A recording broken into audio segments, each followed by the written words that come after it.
Hello, good morning, morning, morning, morning, morning, morning, morning, morning, morning, morning, morning, morning, morning, morning, good morning guys.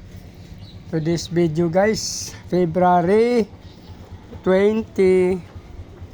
Nandito ako sa aking terrace guys. Nakita nyo naman, hindi ko na dapat sabihin. Yan, nakita nyo naman guys.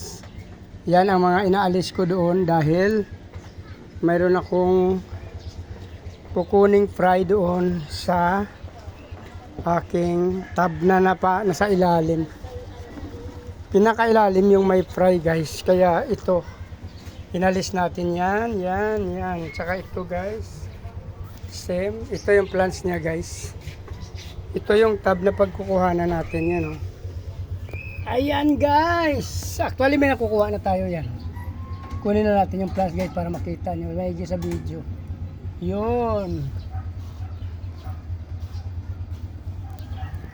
Yan guys, yung dami, oh.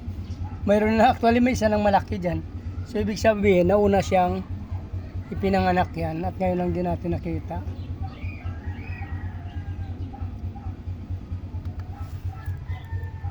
Kunin natin yung mga plants guys.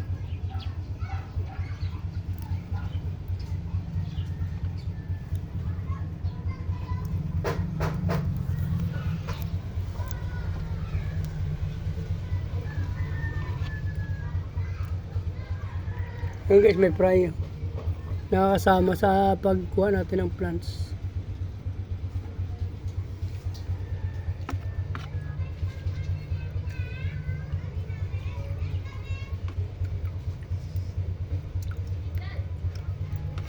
Yun, para maliwanag natin makuha dito may natitira. Kinuha natin plants guys para hindi mahirap kunin natin na hindi tayo mahirapan kung maghanap at makita natin kung mayroon pang fry since marami na tayo nakuha. Ay guys, mayroon pa mga fry, oh.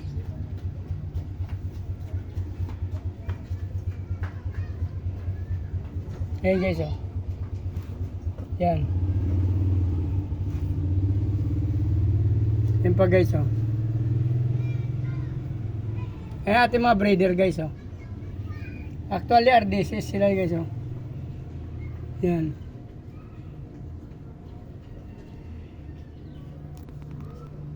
So yun na nga guys, ito na yung mga fry na nakuha natin. Yan, oh, napakarami, oh.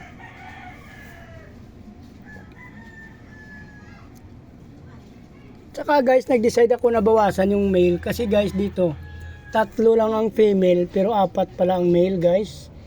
So, bakit? Di ko alam ba't na parami ang paglagay nato ng male dito. So, may naiwan tayo dyan na 3 female. Yan dyan, so malalaki sila magbuga. May mga fry pa ako napansin dun, eh. So, 3 ang female, 2 male ang naiwan. Kinuha natin ang 2 male, yun gaganda nila guys, oh.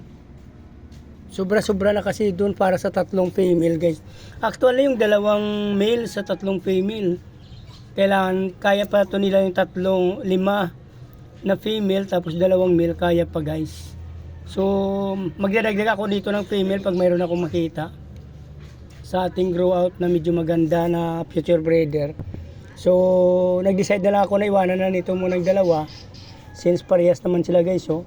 Parang crossbreeds talaga ng EBM tsaka RDCs ang mukha nila.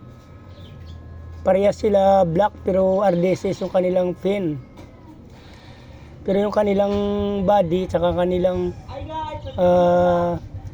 ilang tail talagang EBM guys. Yung fin lang nila yung nakuha sa ating RDSS. So ito yung mga hybrid natin ng mga breeder guys. So may napansin pa ako ng mga fry dyan guys. Sisimutin natin yan. Meron pa kasi para hindi na mag ano dyan. Kasi since pang adult ang nilalagay natin na pagkain dyan. Tsaka ito pa guys, meron tayo dito nakikita sa dito sa muli, may napapansin tayo dito na ilang fry guys. Kukunin din natin to. May ilang piraso din akong fry nakita dito sa muli guys. So try ko rin kukunin para mahiwalay na sa mga parents nila.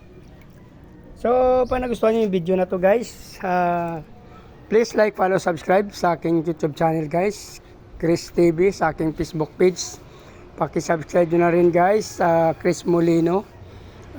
Maraming salamat guys sa patuloy na panonood ng aking mga video at pagpatuloy na pasuporta. Mabuhay kayo hanggang gusto nyo. Salamat. Bye-bye.